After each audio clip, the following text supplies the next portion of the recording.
Salam sehat untuk kita semua. Proyek kipas kali ini berhubungan dengan aspek bumi dan antariksa. Apa yang Anda ketahui tentang bumi dan antariksa? Sebelumnya, mengetahui tentang tujuan pembelajaran, yaitu setelah selesai proyek, peserta didik dapat menjelaskan fenomena proyek dari aspek bumi dan antariksa, bencana alam, dan mitigasi bencana alam. Pengertian bumi dan antariksa. Bumi itu merupakan planet dengan urutan ketiga dari 8 planet yang dekat dengan matahari, sedangkan antariksa itu ruang beserta isinya yang terdapat di luar ruang udara yang mengelilingi dan melingkupi ruang udara.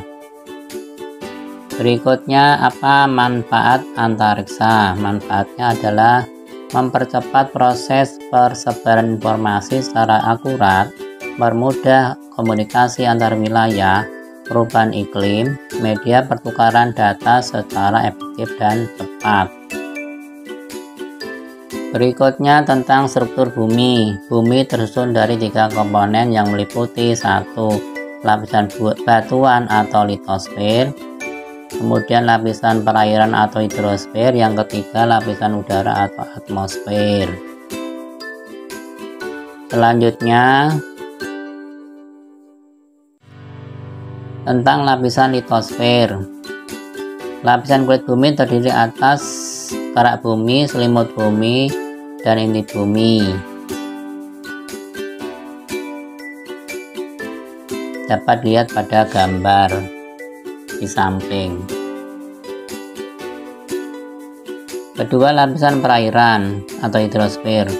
Gambar berikut adalah daur hidrologi yang terdiri dari transpirasi, evaporasi, kondensasi, dan presipitasi.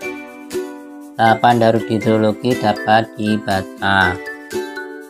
Kemudian mengenai perairan darat, ada beberapa gambar tentang danau, waduk, dan embung. Berikut juga gambar-gambar tentang rawa, sungai, dan air tanah.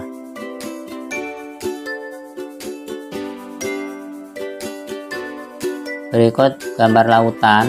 Di sini ada samudra, laut, selat, dan teluk.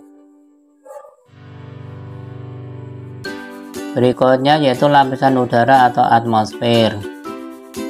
Tersusun dari berlapis-lapis yaitu troposfer, stratosfer, mesosfer, termosfer, dan eksosfer.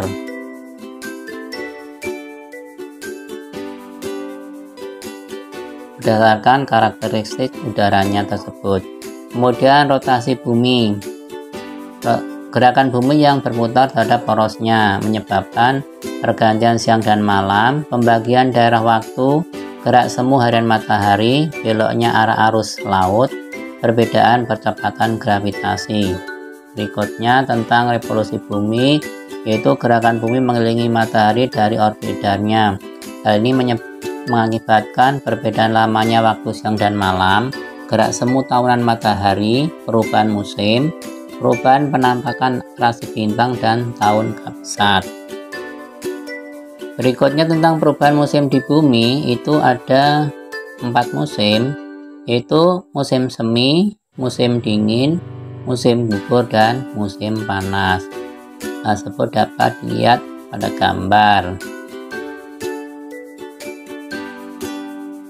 Berikutnya yaitu tentang fenomena ketidakseimbangan pada lapisan bumi. Yang pertama yaitu bencana alam. Rentan terhadap bencana karena faktor alami dan faktor manusia.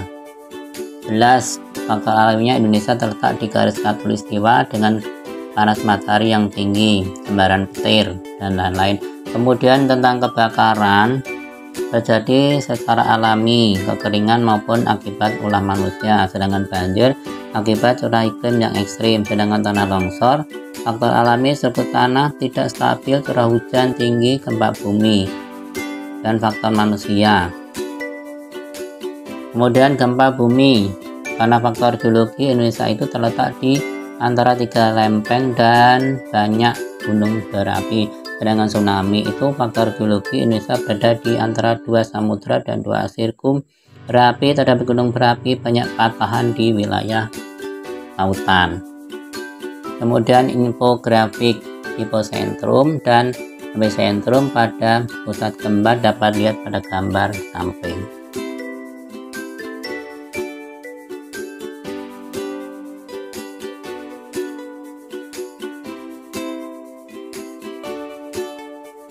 Kedua, mitigasi bencana alam, tindakan pra-bencana, kegiatan pencegahan, kegiatan fisik, kegiatan non-fisik, kesiapsiagaan, peringatan dini, tindakan saat bencana, kemudian tindakan pasca bencana. Ada kegiatan pemulihan dan kegiatan evakuasi. Sekian dan terima kasih.